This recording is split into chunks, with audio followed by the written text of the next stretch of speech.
Come on in.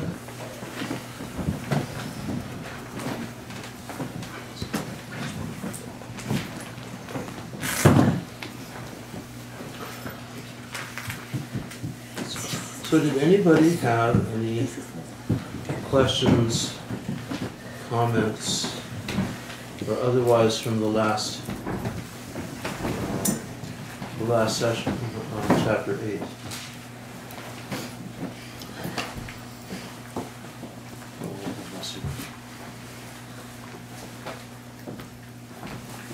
Oh, yeah. I wasn't here, but I watched online, and you were talking about going to Indian restaurants. I'm going to one tomorrow, so I guess I don't want to like offend the people there, but is it okay if you say like a silent blessing over the Sure. food, or? Okay. You don't have to go on for half an hour. Okay. And you really don't have to sprinkle holy water on the food. But it's I always do. And if you're with non-Christians, then just do it completely to yourself. If you're with other Christians, you can pray aloud. There's nothing wrong with that. But I had a comment because I think I was slightly brain dead last week. But the whole point of what I wanted to get across, I missed. And that is, at least regarding, how St. Paul talks about knowledge and I want to refer back to our earlier discussions about the two different levels of knowledge. There's that knowledge which is the rational knowledge of our rational mind, of our understanding of the carnal and the psychological level. And then there's the knowledge of the spiritual.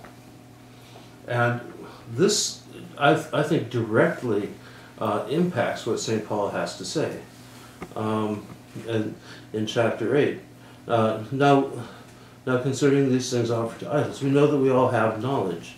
Knowledge puffs up, but love edifies. Is if anyone thinks he knows anything, he knows nothing yet as he ought to know. But if anyone loves God, this one is known by him. Therefore, concerning the eating of things offered to idols, we know that an idol is nothing in the world, and so forth.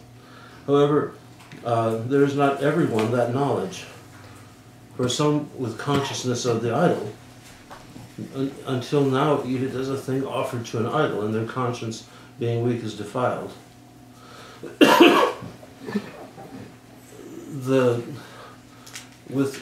On the level of authentic spiritual knowledge, in other words, of noetic perception, of spiritual perception of God and spiritual reality, an idol is, of course, just a rock or a chunk of metal.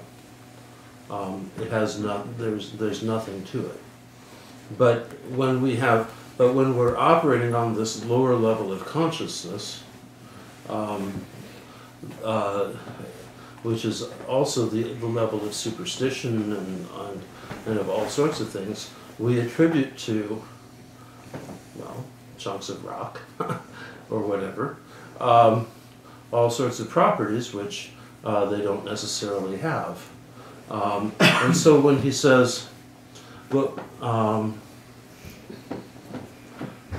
let's see, but beware lest somehow this liberty of yours becomes a stumbling block to those who are weak. For if anyone sees that you who have knowledge, eating in an idol's temple, will not the conscience of him who is weak be emboldened to eat those things offered to idols? In other words, excuse me. If you have authentic spiritual knowledge, in other words, if you have that clarity of spiritual perception, then of course eating in an idol's temple is nothing. Except of course for the demons that live there, and that's another story, because you'll perceive them even more clearly, far more clearly, than if you didn't have that spiritual knowledge. But on the whole, you know that there's nothing wrong with food. It's just food. But you can injure the conscience of somebody who does not have that knowledge, does not have that level of knowledge, and is still stuck in their head with all of these superstitions and ideas and concepts. And part of the problem is that one of the things that we do, and this is a very important point, is that we make idols out of our concepts. We believe that our conceptualizations that we have created or have been passed down in as through the tradition of language, whatever, are some kind of ultimate reality, and they're not. One of the things that's very interesting, and it's not just interesting, it's one of the things that's extremely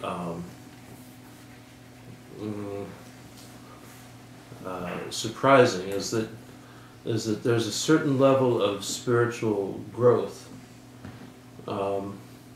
where you transcend all concepts of God. In other words, you don't have a conceptual image of God. You don't have ideas about God. There are no thoughts of God that get in the way between you and God. There's simply the reality of God, which is perceived not conceptually, like we perceive everything else in this creation conceptually, but which is perceived spiritually and directly. And what happens is you have to let go of all of your concepts. And that's very difficult, because we cling to our concepts of God. We cling to our concepts of one another. One of the biggest issues in our relationships with one another is that we don't relate to the person, him or herself. We relate to our concept of that person.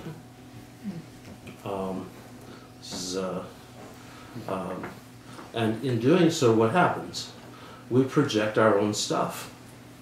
We project all of our ideas. We project our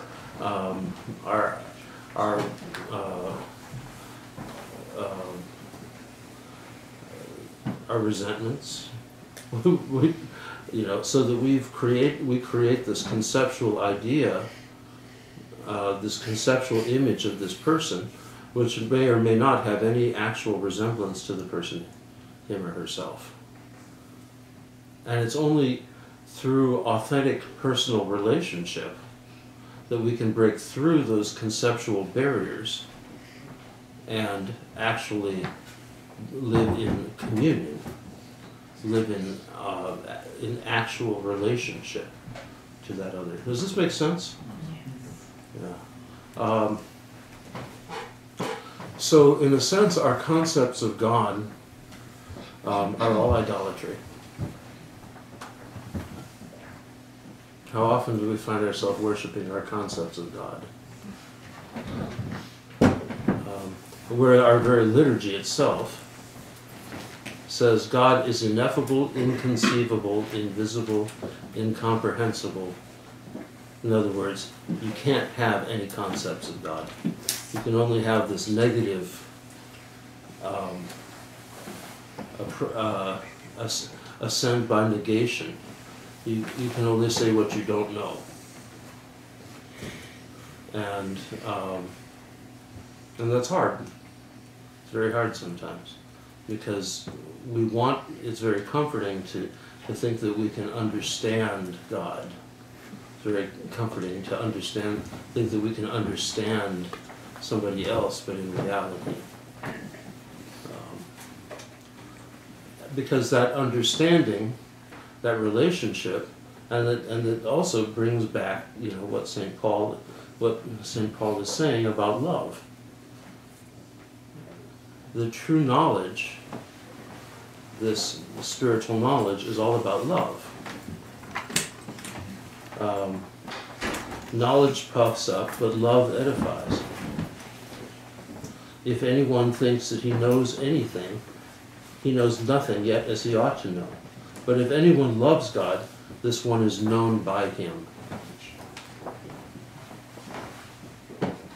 So the idea is not simply for us to know God, and it's certainly not just to know about God. You can read all of the books on theology, whether they have 3-bar crosses stamped on them or who knows what. And if you don't have this living experience of communion of love with God, all of your knowledge about God and about theology and about the church and about religion is meaningless for your salvation. And that's really important to remember. One of the biggest traps for those of us who started taking the faith seriously as adults, whether it meant conversion to Orthodoxy or simply a spiritual awakening within the context of the faith,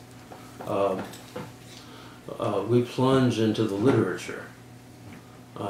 And now, in English, there's lots of literature. I think when I first converted 35 years ago, there were 6 or 7 books in English about Orthodoxy. Really? Yeah, it was precious little. There was Timothy Ware, the Orthodox Church. There was Faith of Our Fathers from St. Tikhon's. I think they published that. There was Mystical Theology by Vladimir Losky. And I don't know a whole lot else. There's 4 or 5. Some things that bent in a very strange direction. Bence's book. Yeah, exactly. Way of a Pilgrim. Yeah.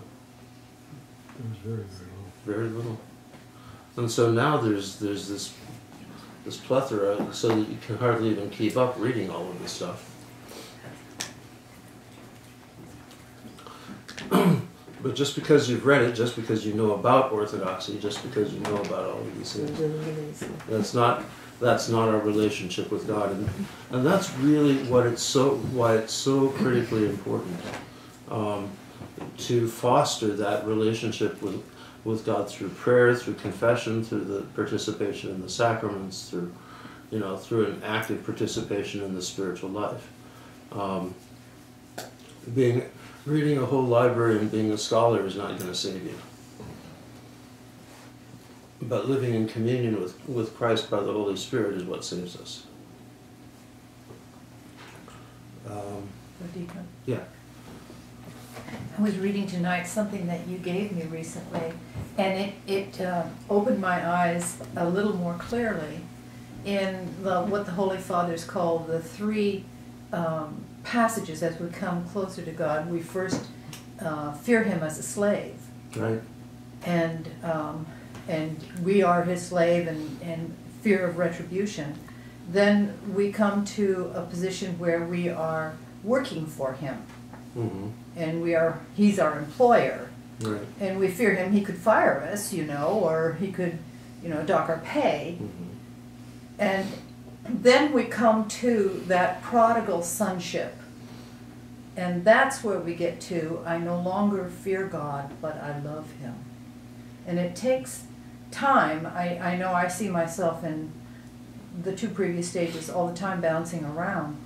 I think it takes us time to really understand what it means to love God and get out of that Protestant fear God. Mm-hmm. While it's important, it's not the way that the Protestants gave it to us. Yeah, I mean, the first is about fearing punishment. So going to church is fire insurance. and the second, the fear of God is is going to church and living a Christian life in order to go to heaven. And getting fired from that is more literal than otherwise. It's a trip to. But the third level, there's another level of the fear of God. It's 3 levels of the fear of God, and it's the fear to offend the love of the Father.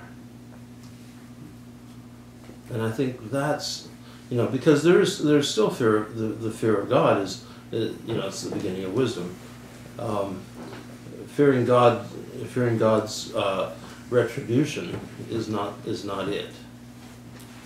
But it's fearing to offend the love of the Father that's the real core. That's the level of spiritual maturity which we need to strive for. Anyone else? Just throwing this out. Metropolitan Anthony Bloom, in his book Living Prayer, has an essay on reading the Lord's Prayer clause by clause in reverse order, and seeing our transition from that slave mentality to the temptation of wanting to be back in that slave relationship, to the temptation of creating idols, until you finally reach the top of the mountain and look down both at the promised land and where you have been. And that's where you finally come to the realization of just how much he loves us. And that way you can turn back and help others, bringing them along the way up the mountain. Also thinking about Saint Seraphim's greeting to everyone that he encountered, "My joy, Christ is risen." I think you leap over everything to that, seeing God's love in that other person.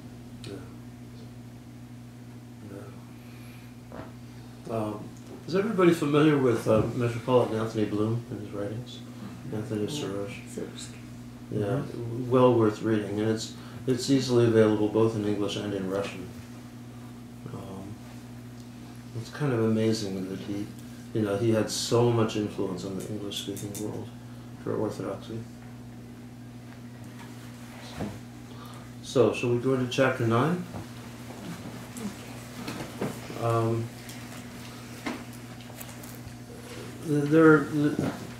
In a sense, these couple of chapters are, I don't know, they're just very straightforward teaching of St. Paul. There's not a whole lot of, and there's certainly meat, but there's not a whole lot of kind of really interesting kind of typology and all of this other stuff to hide teaching. 9:1. Am I not an apostle? Am I not free? Have I not seen Jesus Christ our Lord? Are you not my work in the Lord? If I am not apostle to others, yet doubtless I am to you, for you are the seal of my apostleship in the Lord. My defense to those who examine me is this: do we have no right to eat and drink? Do we have no right to take along a believing wife, as do also the other apostles, the brothers of the Lord, and Cephas? Or is it only Barnabas and I who have no right to refrain from working? Whoever plans to go to war at his own expense, who plants a vineyard and does not eat of its fruit? Or who tends a flock and does not drink of the milk of the flock? Do I say these things as a mere man, or does not the law say the same also? For it is written in the law of Moses, you shall not muzzle an ox while it treads out the grain. Is it oxen God is concerned about? Or does he say it altogether for our sake? For our sakes, no doubt, this is written, that he who plows should plow in hope, and he who threshes in hope should be partaker of his hope. If we have sown spiritual things for you, is it a great thing if we reap your material things? If others are partakers of this right over you, are we not even more? Nevertheless, we have not used this right, but endure all things lest we hinder the gospel of Christ. Do you not know that those who minister the holy things eat of the things of the temple, and those who serve at the altar partake of the offerings of the altar? Even so the Lord has commanded that those who preach the gospel should live from the gospel. So there's a couple of things going on in these passages. One is Paul's defense of his apostleship, and the other is the discussion of how those who preach the gospel, especially the apostles, but also the other ministers of the church, should be supported by the church, should partake of the or should be fed and should be given their needs. Now let's look back.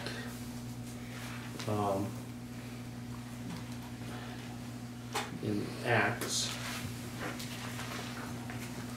Let's see. I can bring my notes as to what.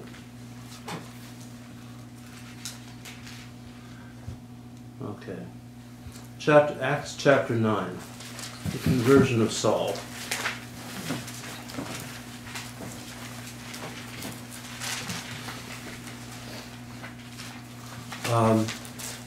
Earlier on, it mentions Saul in chapter 8. Now Saul was consenting to his death. At that time a great persecution arose against the church, which was at Jerusalem, and they were all scattered throughout the regions of Judea and Samaria, except the apostles. And devout men carried Stephen to his burial and made great lamentation over him. As for Saul, he made havoc of the church, entering every house and dragging off men and women and committing them to prison. We go to chapter 9. Then Saul, still breathing threats and murder against the disciples of the Lord, went to the high priest and asked letters from him to the synagogues of Damascus, so that if he found any who were of the way, whether men or women, he might bring them bound to Jerusalem. As he journeyed, he came near Damascus, and suddenly a light shone around him from heaven. Then he fell to the ground and heard a voice saying to him, Saul, Saul, why are you persecuting me? And he said, Who are you, Lord? Then the Lord said, I am Jesus whom you are persecuting. It is hard for you to kick against the goads. So he, trembling and astonished, said, Lord, what do you want me to do? Then the Lord said to him, Arise and go into the city, and you will be told what you must do. And he goes in and he's baptized,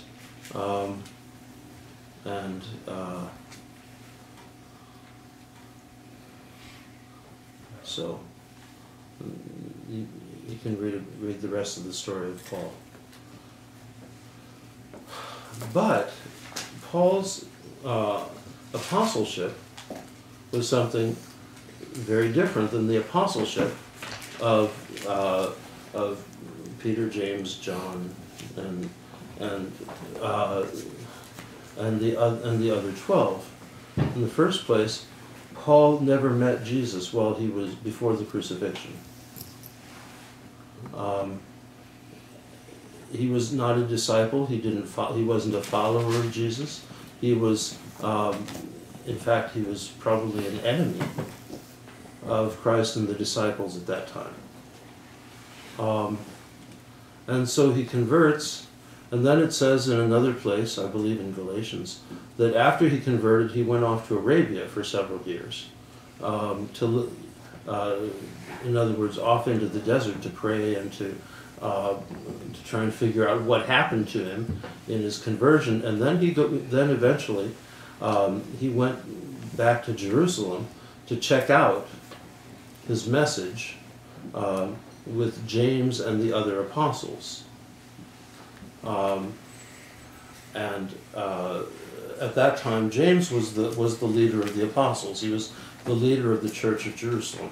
James, the brother of the Lord.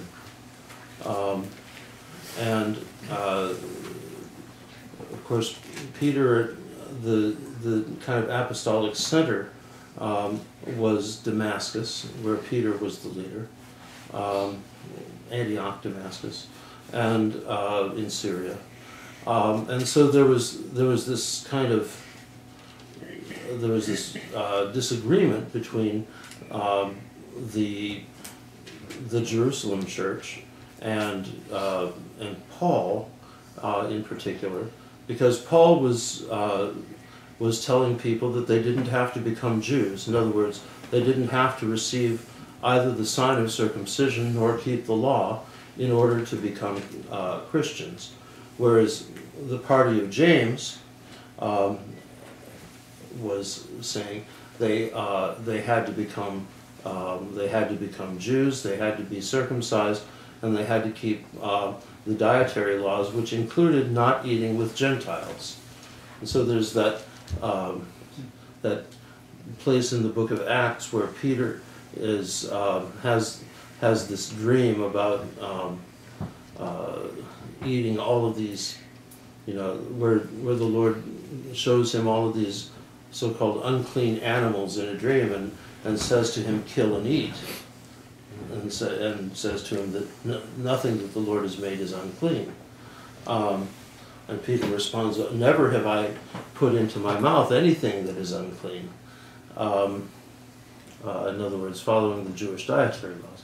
And so, but what was the other thing that was going on is that on one hand, Peter would sometimes eat at the same table, in other words, share the Eucharist, with Gentile converts, and sometimes he wouldn't. The whole issue of converts is still with us. It goes all the way back. And so Paul eventually comes and confronts him to his face. He says, about what is he doing? How can he play the hypocrite? And so eventually the church comes to a common mind in the 15th chapter of Acts, where the disciples are instructed not to partake of blood, to eat nothing strangled, to keep themselves from sexual immorality, and one other point. Anyway, 4 points of the covenant of Noah, actually.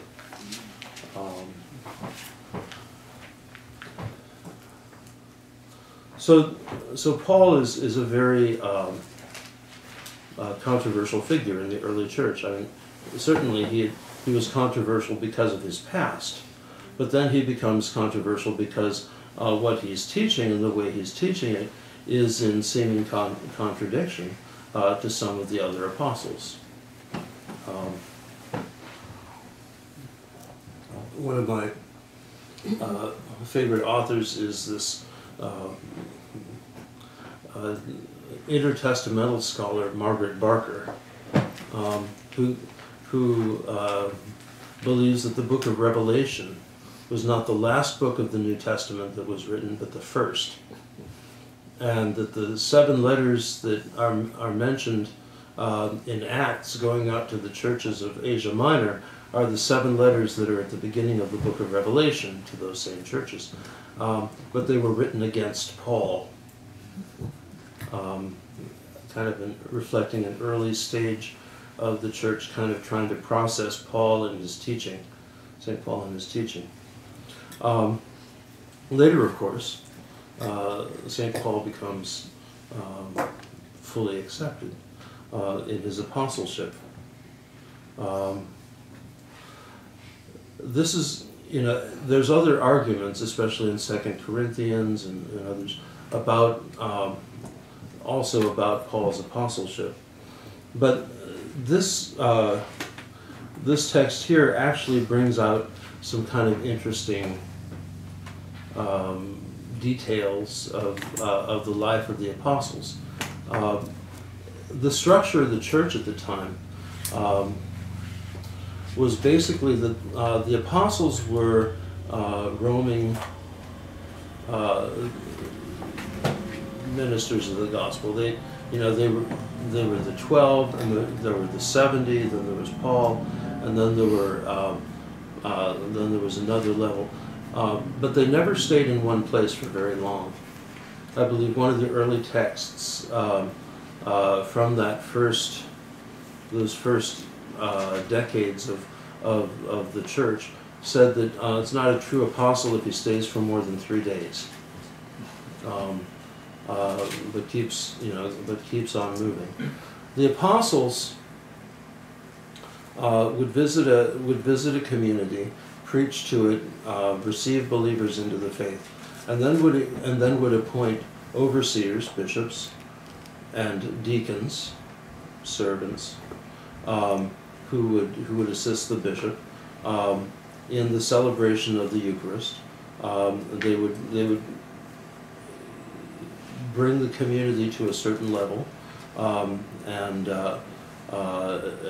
guide and teach it until that community was able to more or less function on its own.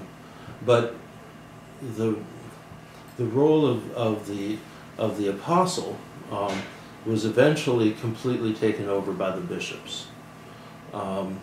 There's a text, I believe, in Ignatius of Antioch, who was martyred in 107. He was, according to tradition, he was the child that was set on the lap of Christ, where the Lord said, if anyone would inherit the kingdom, he must become like a little child. And St. Ignatius's, basically said that what happened is that the bishops handed over the responsibility and the charism of apostleship. Or the apostles handed it to the bishops, and then the bishops have carried it on ever since. Because the apostles died out as a ministry in and of themselves. The apostles, there's a list of ministries: apostles, preachers, teachers, and so forth. Eventually that got subsumed, and those particular roles got taken over by the bishops, the presbyters, and the deacons. But they also had deaconesses, and they also had various other kinds of ministries within the church, and orders within the church. There was an order of widows, there was the order of virgins, there was and so forth. Eventually the monastics formed a kind of order, and they all stood together at the Eucharist.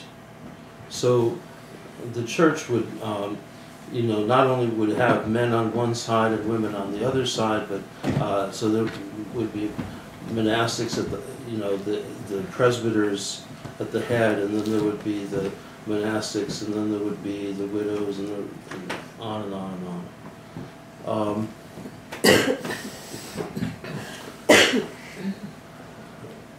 In the early church, there was no condition of celibacy imposed upon the leaders of the church. Certainly, celibacy was an extremely important thing within the early church, and there were many who embraced it.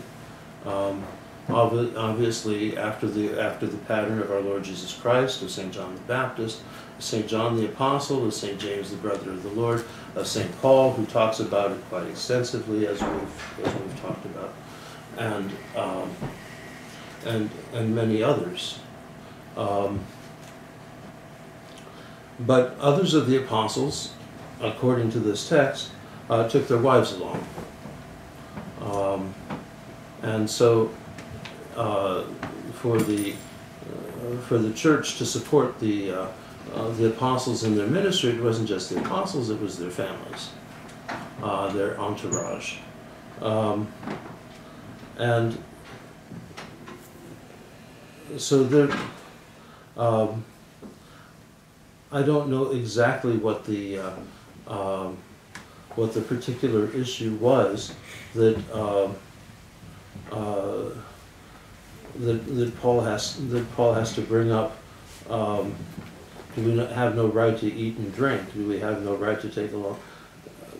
Evidently, and people were undermining him and undermining his reputation and undermining his ability to serve. But really what it boils down to is that the church has an obligation to take care of those who serve it.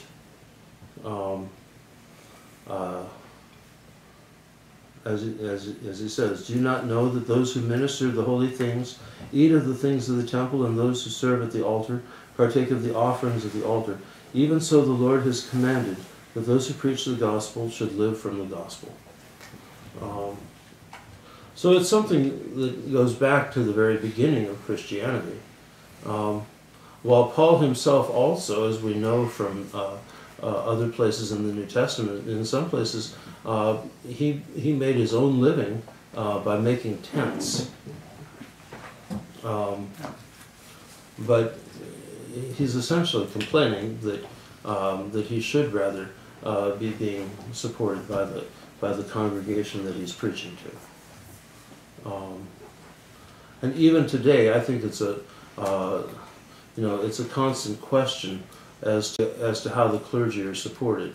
One of the things I think is that's been done very well in some places, for example, in the OCA, is standard guidelines. The Greek Archdiocese Antiochian, the standard guidelines for clergy compensation, so that the clergy don't have to have secular jobs, but can make a decent living wage and live with dignity. And usually, what that amounts to is a little bit over the median for an area, because usually the clergy are very well educated, among the better educated people of the population.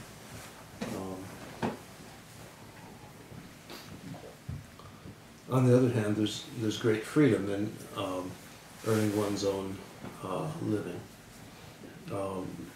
but it's very clear that the church, and especially the laity, have an obligation to support the clergy. One of the things that while there may not be specific,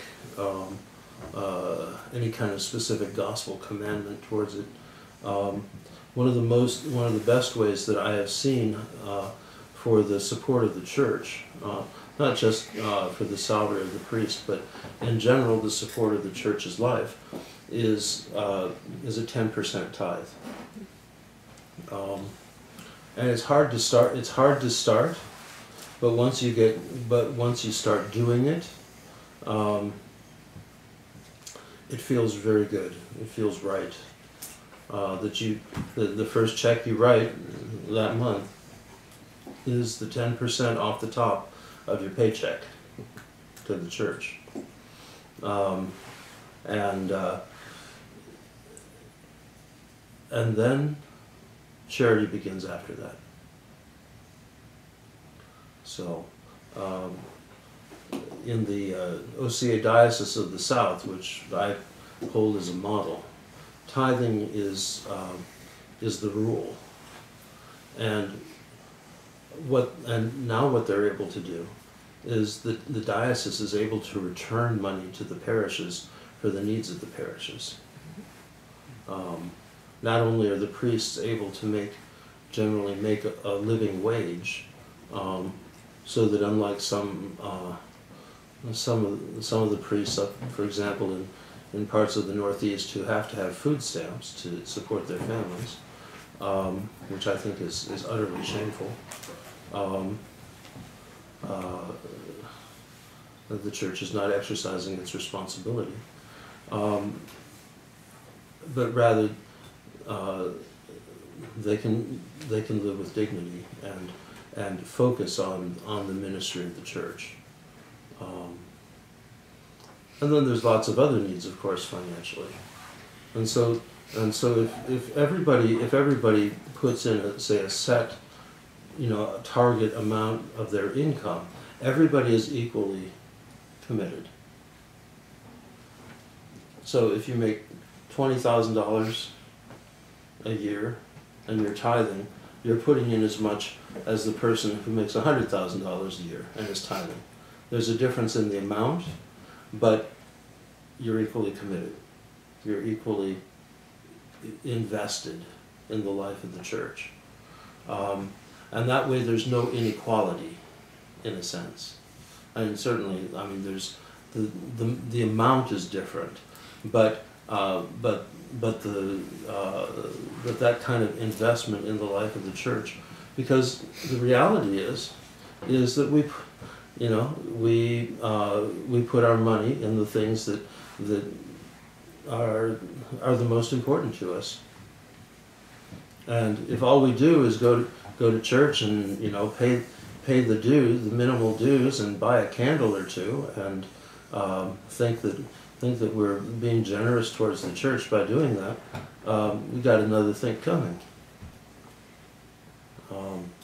It's very important for us, and I've tithed for years myself, and that's and actually many in reality in many churches the priest is often the largest donor, even though he's paying his own salary. But it's a critical example for the faithful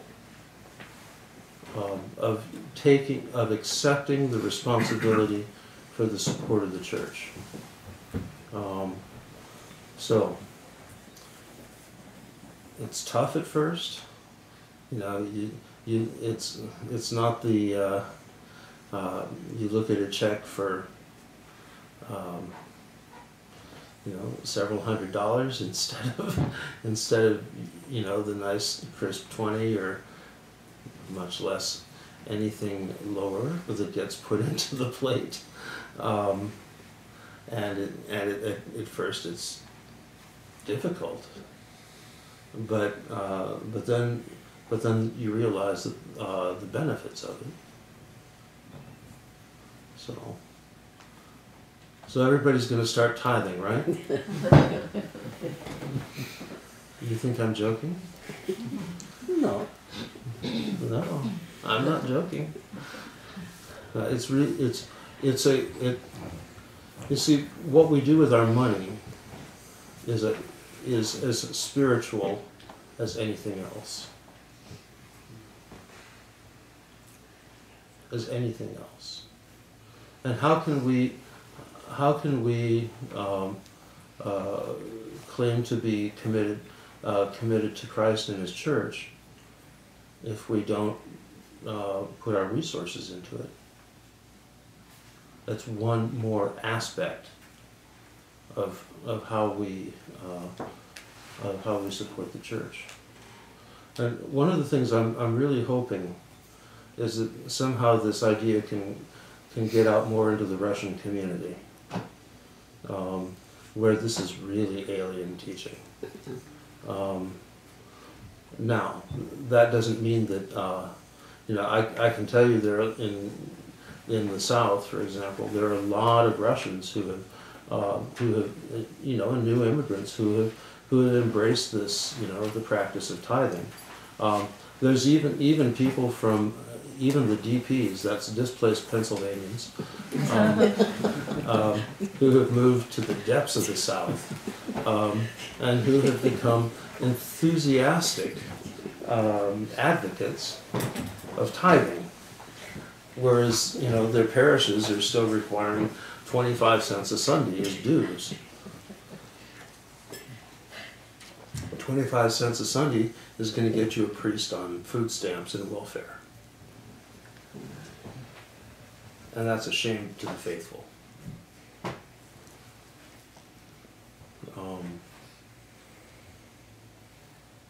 Irresponsible. So,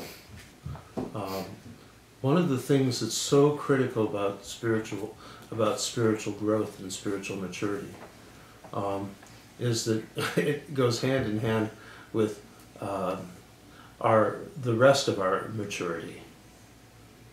And part of that is taking responsibility for that which we are committed to. There's nobody else going to support the church. We're the ones who need to do it. So,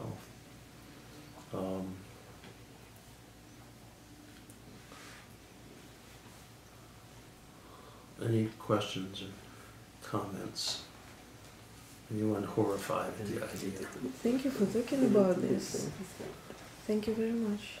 Well, it's really important. And it was one of the most important themes from in the kind of vision of Archbishop Dimitri of blessed memory, the late Archbishop of Dallas, who founded the Diocese of the South. Under his tenure, it went from 6 parishes to 70, and from virtually no budget to having more cash than they know what to do with, which would be a nice problem. And you think about it, in reality, a church only needs 20 tithing families to support its life. 20 tithing families.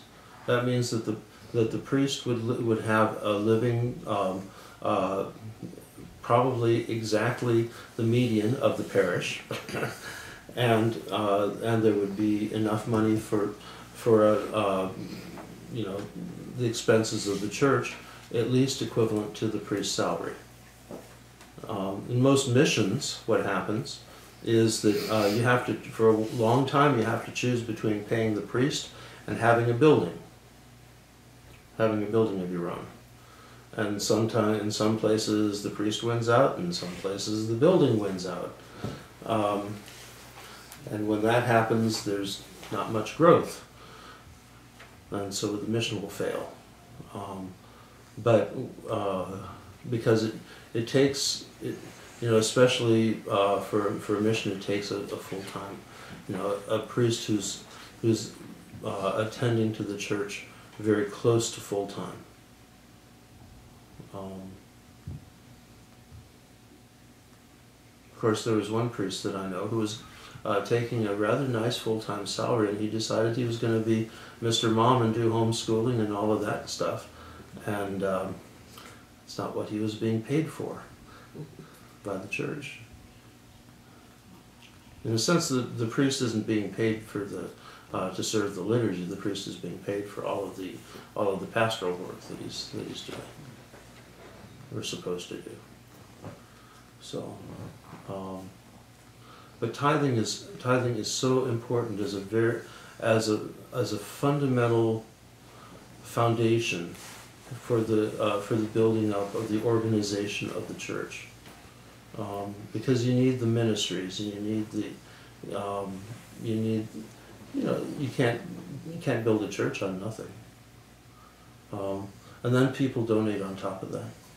So, you don't have to argue. The argument is pointless as to whether it's scriptural or not. The point is, it's a system that works, and that's what we need to look at. Well, you could argue that the reason why Western Europe is a post-Christian society is because the church was corrupted by being on the government payroll. Yep. Yeah. I think it's generally a disaster when you've had a state church. The church always loses in the end. It's really sad because people aren't invested. They think, oh, the government will take care of the church. The czar will pay the priest. No. This led to the practice of having a state salary, but the majority of the income was from the needs, the private services, and that's carried over into a society to which that is alien. Tell a convert that if you're asking the priest to come to your house to do a house blessing, that you should also have an envelope ready for him. You'd be offended, grossly offended. After all, he's a priest. He's already paid for that.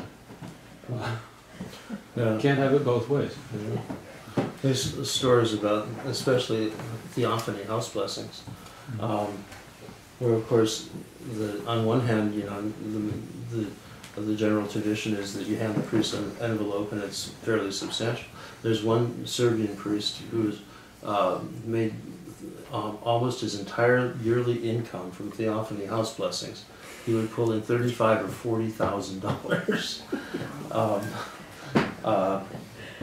$40,000. Whereas the converts, maybe you get dinner or a cookie or something like that.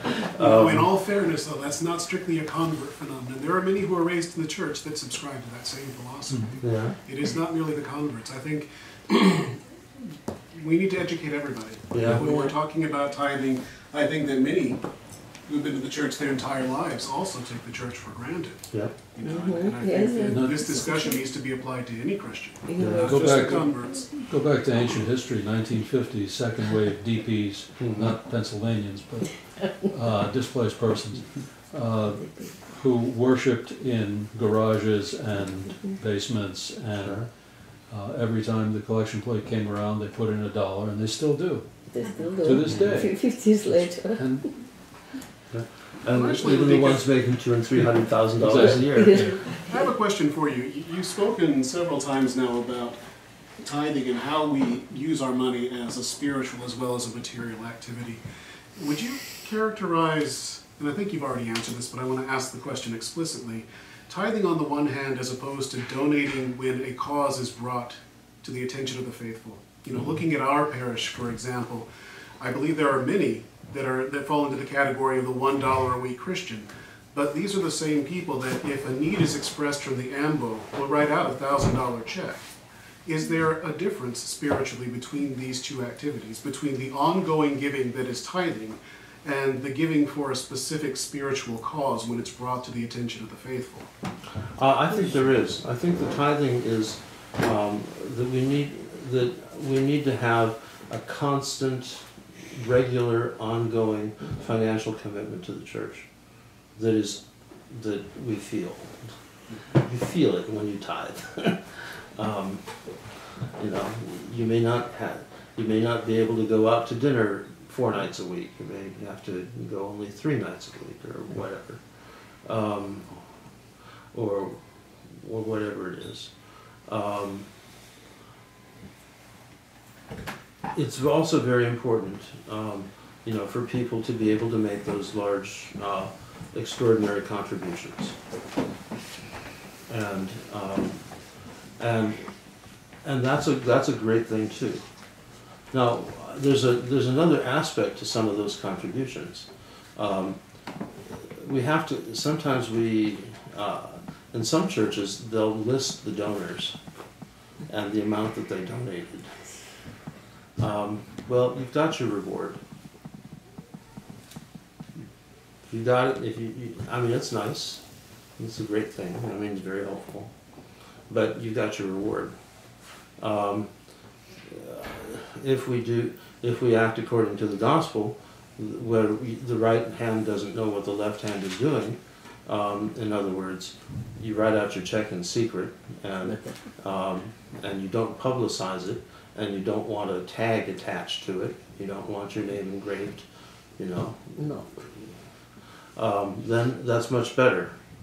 That's much better. The church has always had sponsors, to use the Russian term, wealthy people who will donate large amounts of money. But it's also important that that every member of the church be invested in it, in its life, as a spiritual task. And then on top of that are these acts of charity. So, giving to you can write out a check to Joel Osteen or whatever if you want to, but make sure that you're tithing to the parish. So is that clear? Money is talked about extensively in the gospel.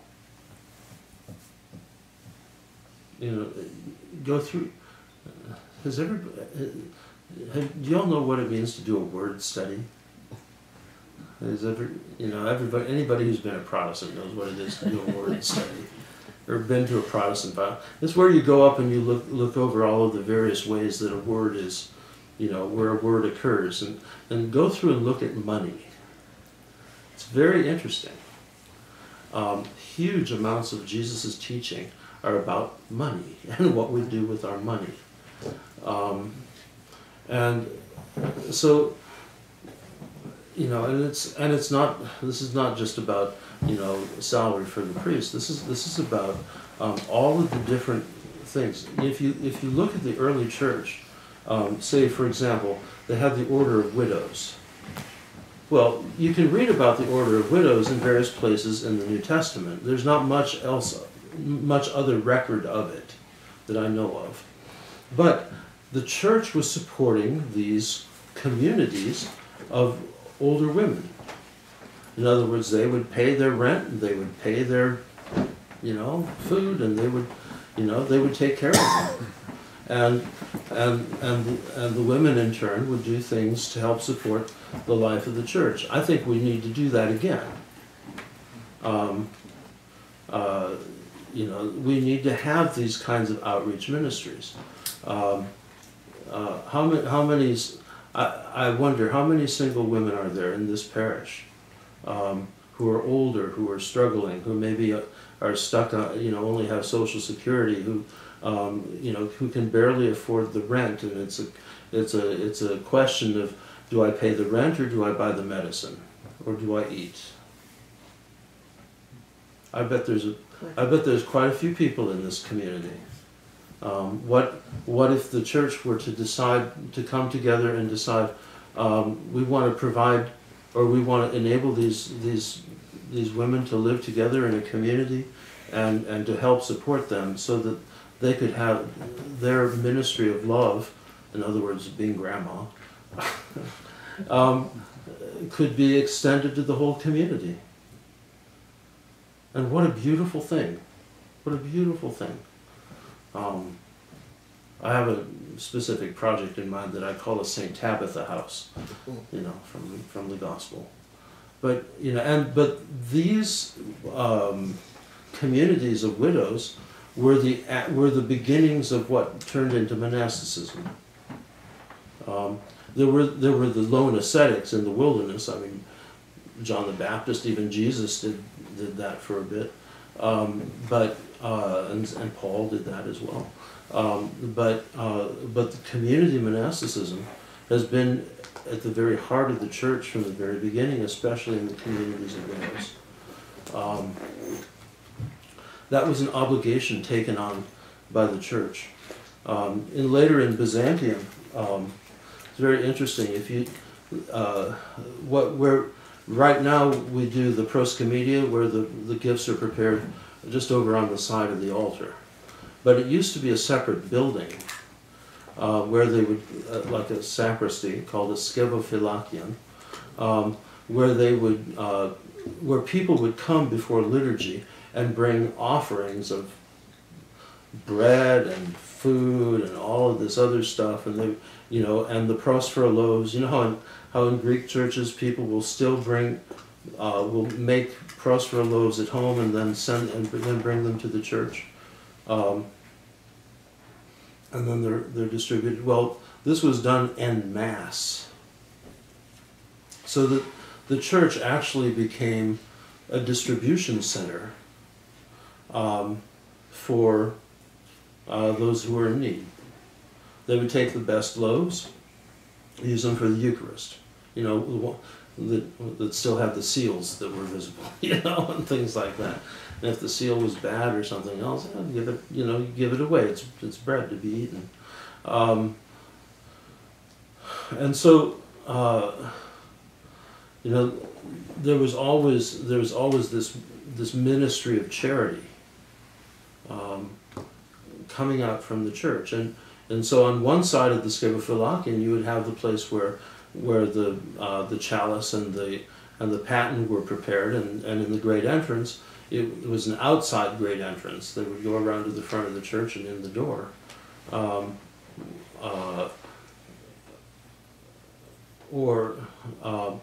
But after the liturgy, the poor would line up and would get food for the week.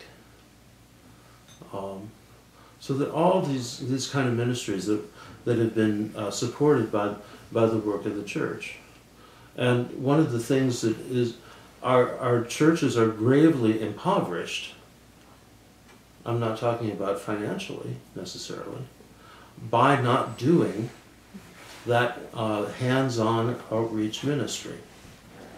But I would bet that the more invested that we are in the life of the church, the more those ministries just begin to flow out from the life of the church. I think that's what the Lord talks about, that we were recreated in Christ for good works, or what the scriptures mean. But one of the things is that takes money, and that the money needs to flow into the church so that it can in turn flow out. So, does it make sense? Yeah.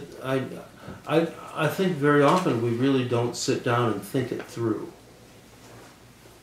You know, and we get so used to how things have been done, and you know, and the dues system, or the, you know, or they have this, you know, other system in the OCA, and they have another system in the Antiochians of, you know, certain kinds of assessments and things like that. But we really don't think about, you know, the sacred use of money, and the and how the church's money should be spent.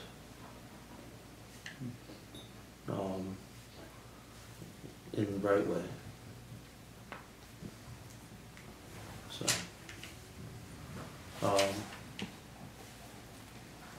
could I persuade anybody to get me some more hot water, please?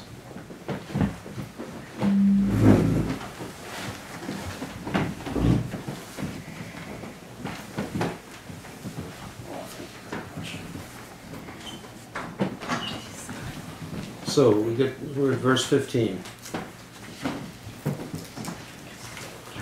But I have used none of these things, nor have I written these things, that it should be done so to me. For it would be better for me to die than anyone should make my boasting void. For if I preach the gospel, I have nothing to boast of, for necessity is laid upon me. Yes, woe is me if I do not preach the gospel. For if I do this willingly, I have a reward. But if against my will, I have been entrusted with a stewardship. What is my reward then? Then when I preach the gospel, I may present the gospel of Christ without charge, that I may not abuse my authority in the gospel. For though I am free from all men, I have made myself a servant to all, that I might win the more. And to the Jews I became as a Jew, that I might win Jews. To those who are under the law, as under the law, that I might win those who are under the law. To those who are without law, as without law, not being without law toward God, but under law toward Christ, that I might win those who are without law. To the weak I became as weak, that I might win the weak. I have become all things to all men, that I might by all means save some. Now this I do for the gospel's sake, that I may be a partaker of it with you. Do you not know that those who run a race all run, but one receives the prize? Run in such a way that you may obtain it. And everyone who competes for the prize is temperate in all things. Now they do it to obtain a perishable crown, but we run for an imperishable crown. Therefore I run thus, not with uncertainty. Thus I fight, not as one who beats the air, but I discipline my body and bring it into subjection, lest when I have preached to others, I should become disqualified.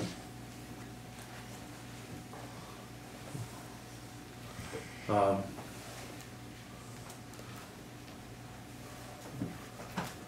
think in the first part of this, it's, Paul is essentially implying that he's just stating that the church has to support the material needs of those who preach the gospel, but he's not demanding it for himself. At least from the Corinthians. I think later he does. But I think this strikes me very strongly. For if I preach the gospel, I have nothing to boast of, for necessity is laid upon me. Yes, woe is me if I do not preach the gospel. To those who are called, to those to whom it has been given by God to preach the gospel, you have to do it.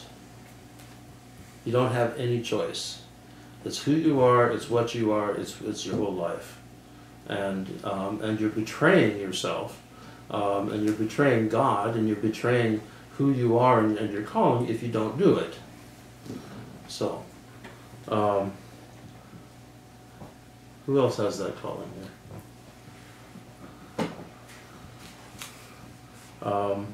Don't we all have that calling in a way? I think we all do to some degree, but some in a very specific way. Right. Some in a very specific way. I think when we do have it in that very specific way, that it's something that we have. It's our very identity. And for those who don't have it in the specific way, but in the general way, we need to do more of it. Because it's the laity who are the missionaries, it's not the priests. The priests have their hands full with you. They don't know anybody else in reality. Think about it. How does a priest have any time to deal with people who aren't in the church? It's the people of the church, the lay people, who have all the contacts with the people who are not Christians or who are not members of the church. So it's your job to bring them into the church. Then the priest can deal with them. Yeah. But I wanted to say that, this is, something that I'm actually kind of experiencing right now. And it's with a friend that I've known probably about a year now. Yeah. And she's been beginning to ask questions about the faith. She hasn't been to church probably since she was a child. And so she's beginning to ask questions, and so I'm having to try to kind of figure out how to start presenting the gospel to her. Mm-hmm. It's tough. It's a tough thing, especially when you don't feel like you're prepared and you're not exactly sure how to begin it. Mm-hmm. So, but it's one thing I'm having to go through right now is trying to minister to her. Mm-hmm. It's a really valuable thing to try and to be confronted with somebody who is asking you to tell them about Christ and the church and the faith, because it then becomes your job to convey the faith to that person. Not just the priest, your job. And it's beautiful because it forces you, it deepens your own faith, right? It really does. Tremendously. Because you have to put into words and into concepts these many things which you probably had not really thought about and conceptualized. So it's a tremendous thing, and what it does is it pulls on all of your creativity. You know, that's one of the reasons I think ministry is so incredibly rewarding. It really draws on all the creativity that we have to try and discern how do I say it and what does this person need.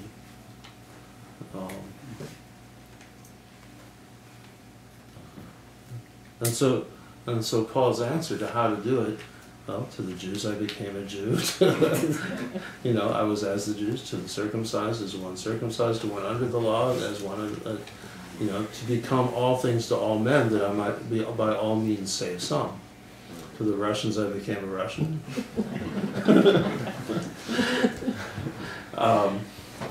There's truth to that.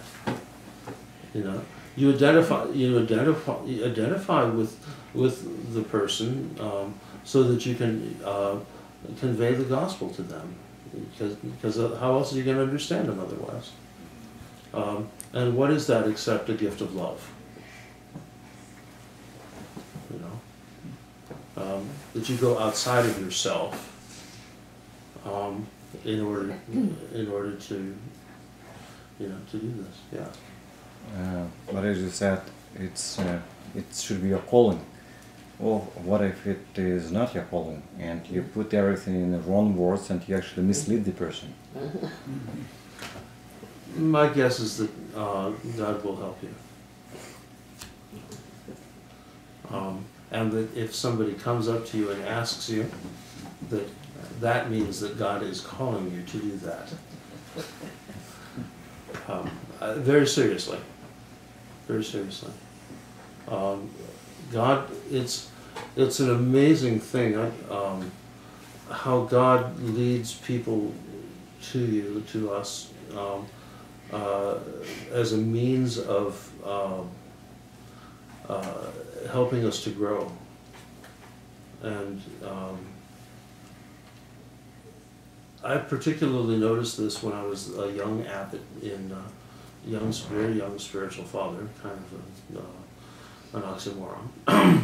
But in California, in Point Reyes, that there was this whole succession of people who came to me with very specific problems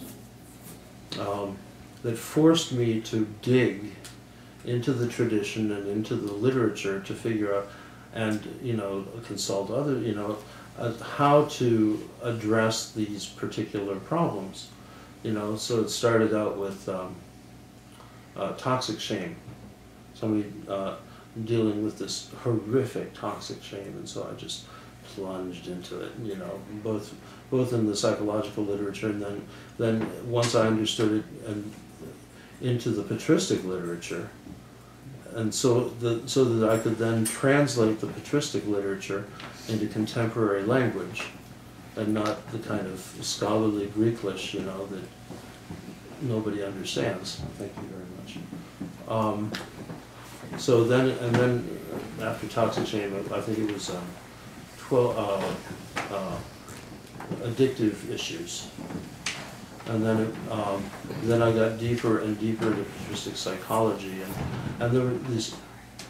People, coming with all these very specific problems.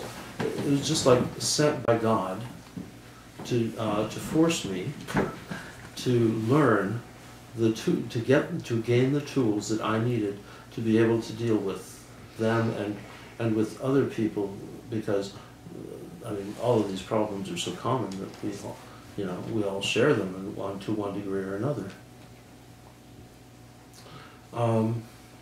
And so what is that besides a calling from God? So, these people were coming. You know, it was not like I went out looking for them.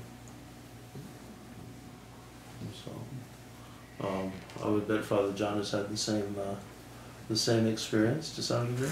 To a much lesser extent, maybe. I'm still new to my priesthood, so I don't think I've seen the breadth of the issues that you've had to deal with. Yeah, when you're the abbot of a monastery, you deal with all sorts of issues. But you have to become all things to all men in order, by all means, to save some.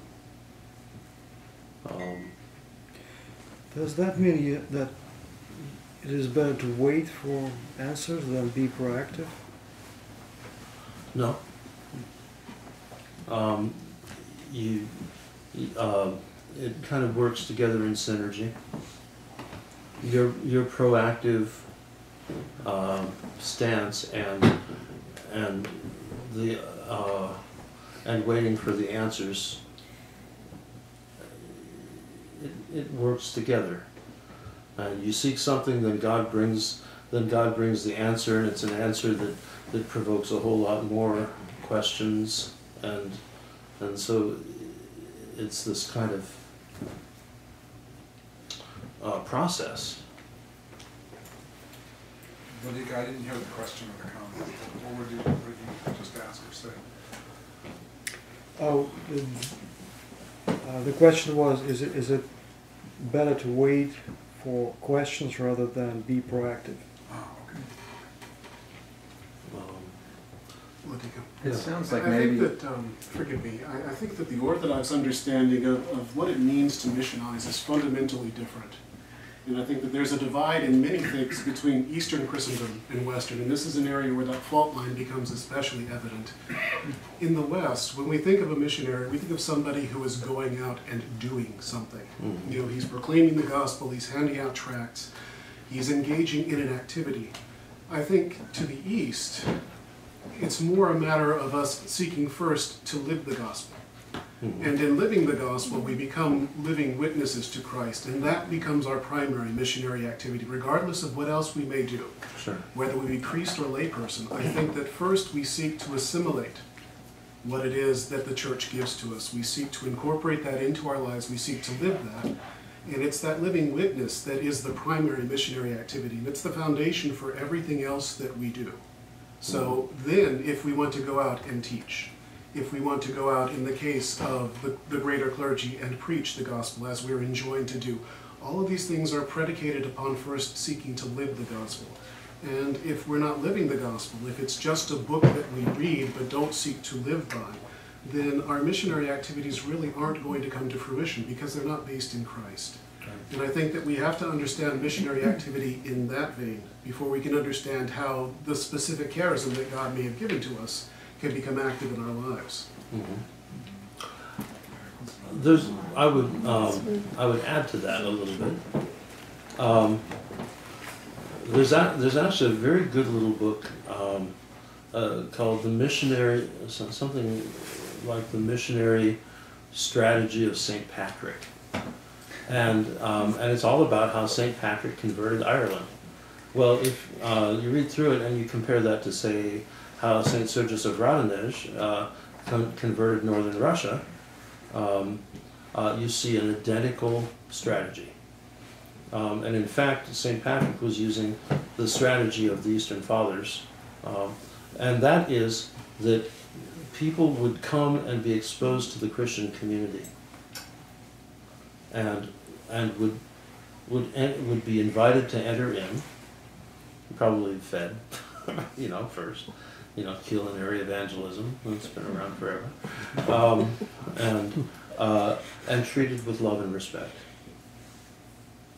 And that was so different from how they would be treated by the non-Christian community, that they wanted more of it, because they liked being treated with love and respect. And then they would wonder, well, what makes things different? And then they would come to church, and see the liturgy and hear the gospel being preached, and so one of the most important missionary tasks is that a church community, whether a parish or a mission community, whatever, is open to receive people and to just embrace them with love. But then within that community is the task of being able to answer people's questions and to expose them to what really it is that we're doing.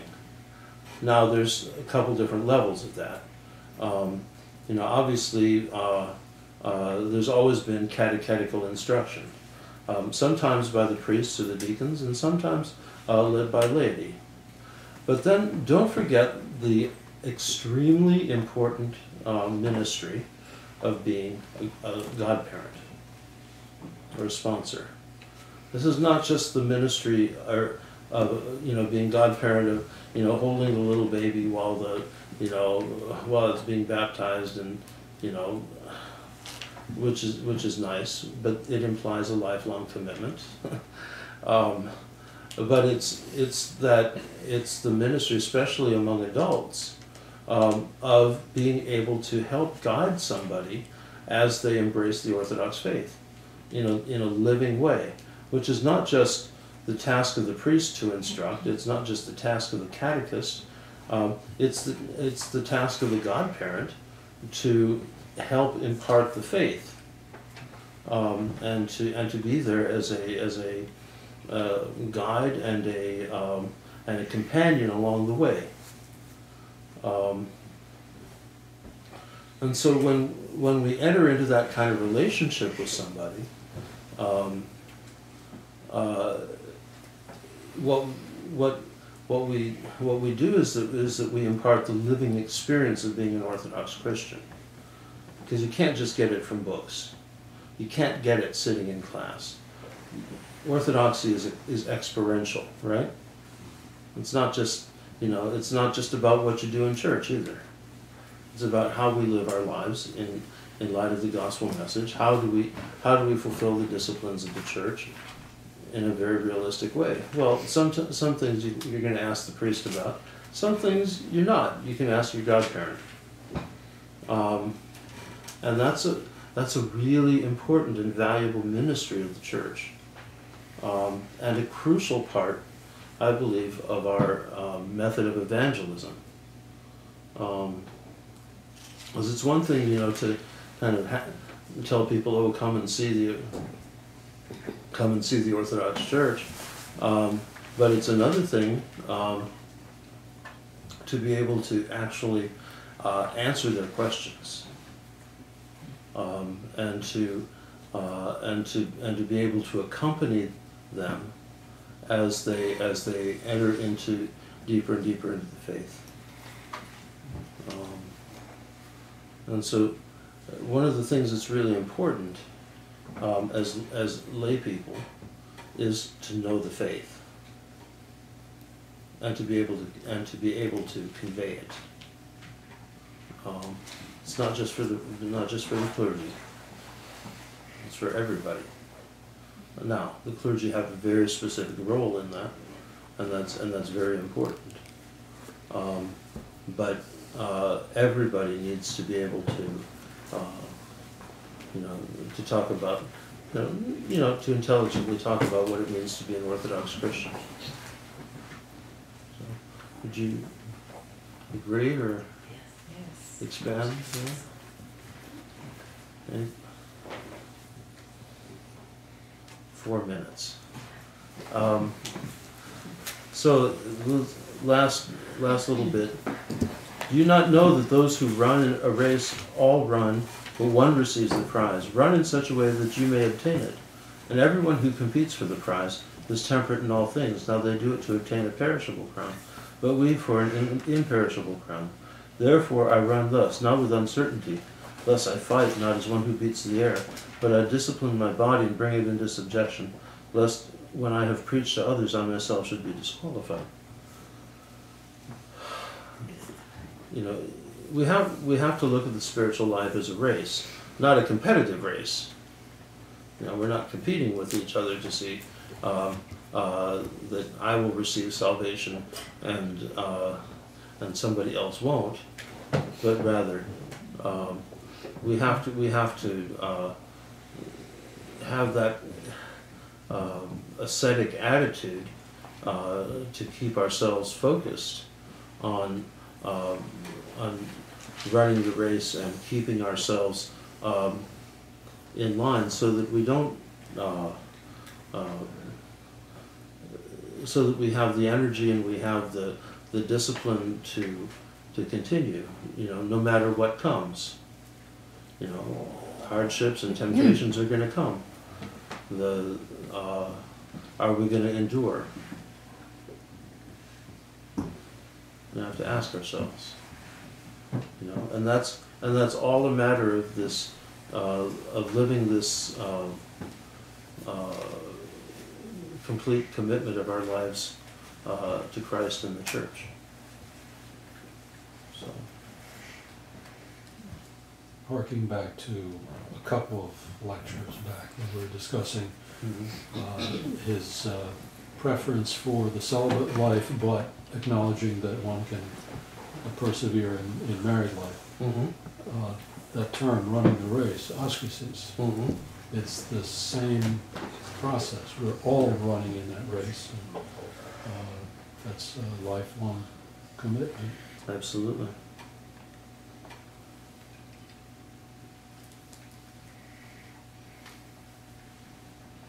Anybody else have questions, comments?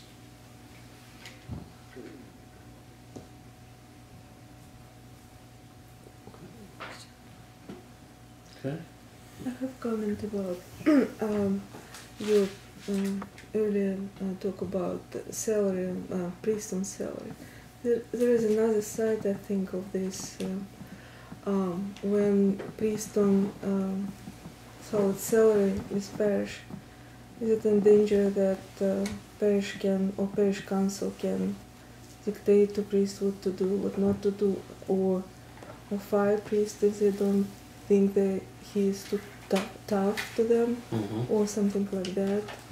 So especially here in America, where we entertain democracy always. So could you comment on this, please? Sure. Well, technically, it's the bishop's responsibility to appoint priests to a position. The parish council should not have the ability to hire or fire a priest. Parish council has the responsibility to make sure that that priest is paid adequately. And each priest, there's different needs and there's different arrangements for each person. But there are some churches where the priest is basically an employee of the parish council and can be manipulated. And that's really bad. It doesn't work. The head priest of a parish should be the president of the parish council. The president, the one he's the one who presides at the Eucharist and should preside at the parish meeting. So, in a sense, the lay president of the parish council is, in a sense, almost like a vice president of the parish, along with the pastor. And that's, I think, a much better order for the life of the church. You need a parish council. Basically, people whose talents are needed to help assist in the running of the church.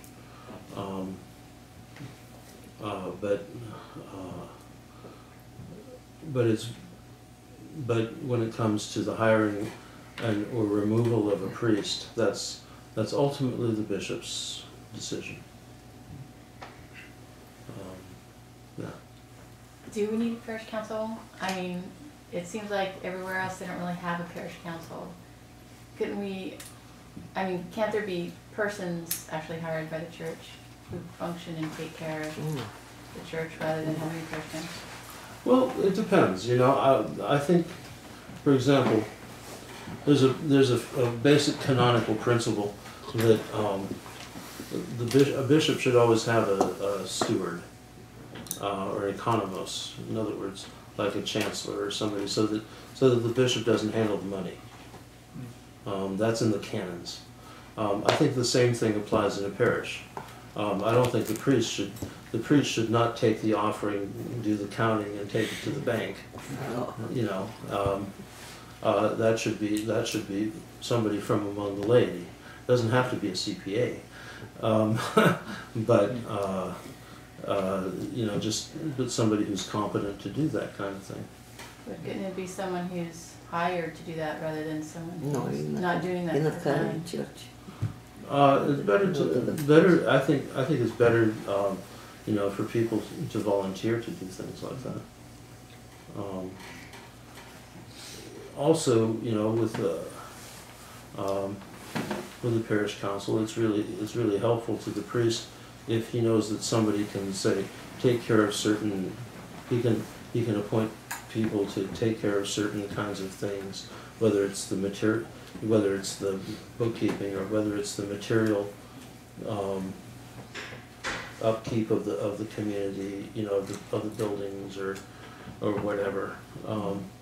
So I think a parish council is there's nothing wrong with that, as long as the priest is the president and presides. I've just seen, I know in this country where parish councils have, like you say, have taken over the church, run the priests out. Like they have way too much power. Yeah. And I don't think that they have parish councils in other countries. They have kind of a different setup. Yeah, some places they do, some places they don't. There's a fascinating study on trusteeism in the Orthodox Church, and that it comes from the 20s when the Russian Church was in chaos, and the living church actually was the recognized Church of Russia, and they sent representatives over here to take over the parishes. That's when it went, whereas the Russian mission was a corporate soul in the name of the Archbishop, corporation soul. In other words, all the property of all the parishes were held in the name of the bishop. Later, starting in the 20s, with these great court battles, each parish incorporated individually. Now, that didn't happen in certain of the other Orthodox archdioceses, but that definitely happened in the Russian communities. And so what emerged were basically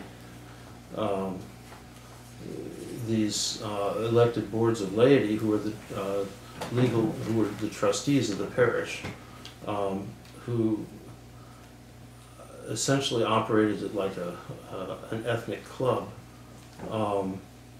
and of which the priest was the hired chaplain. There are still some churches that even have that in their bylaws. Though I think to a great degree,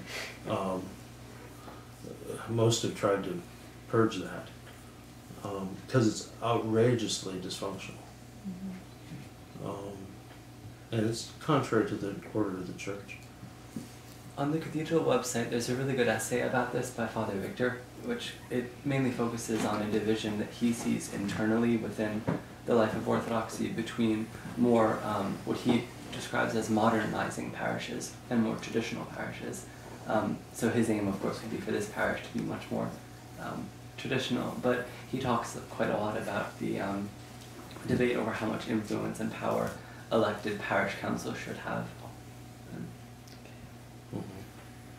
If you go to Royal Court bylaws, the council is a council, members council the rector, but it's the rector who is the executive. And the council members are there also to share their talents with the parish and to be put to work, right? Yes. Yes. And to be a conduit for information to the rest of the parish. Anybody can come to a parish council meeting. Anybody. You're welcome to come see us in action. Do that once and you won't want to again. But no, there are legitimate functions for a council, but ruling the parish is not one of them. Right. Yeah, it's the rector who's in charge. It's very interesting and very worthwhile if you're interested in church structure like this to read through the bylaws for ROCOR, or the statute of ROCOR, or the statute of the Russian Orthodox Church. There's also a fascinating document, the social teaching of the Russian Orthodox Church. It was written in the year 2000. It's a couple hundred pages, but it's a very comprehensive statement of the teaching of the Russian Orthodox Church. It was a council of bishops in the millennium year that deals very specifically with a lot of the contemporary issues that the church faces today. The document on the social policy of the church? Yeah, social teaching. Yeah. Okay. And you can find that on patriarchia.ru, and you can read, and it's in English. Is that patriarchat or Patriarchia.ru.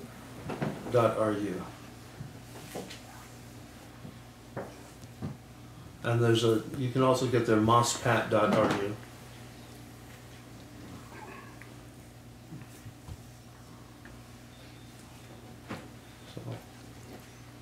Okay. Thank you, everybody. Thank you.